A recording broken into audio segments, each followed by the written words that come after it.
Air guns help us push our tools beyond their typical material removal rates, transforming our operations from risky to routine.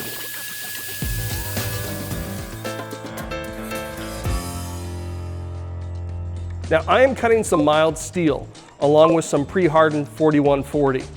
These tools can handle the heat. They enjoy it. And on these materials, they cut dry beautifully, letting the chips carry away most of the heat from our material. But here is where we can get into trouble. When slotting or cutting deep pockets, all of these chips have no place to go. And if those hot chips are backed into a corner, they will fight back and choke the life out of our end mill. You can hear our end mill recutting and scraping against that traffic jam of chips. Now, we can slow things way down.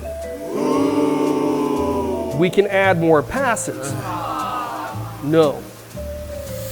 Or we can use our auto air gun to come in and clear the path for our tool, which gives us higher material removal rates, faster feeds, and most importantly, a much more reliable process. And process reliability is the first step towards automation.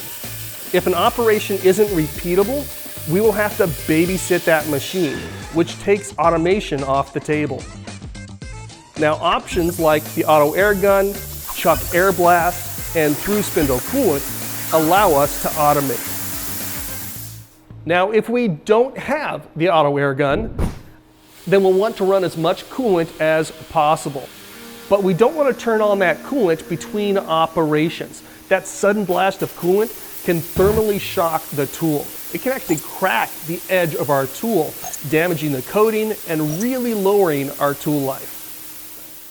Now, the easiest way to turn on that air gun is to press Shift plus coolant. Now, from within a program, we will call up an M83 to turn it on and an M84 to turn it off.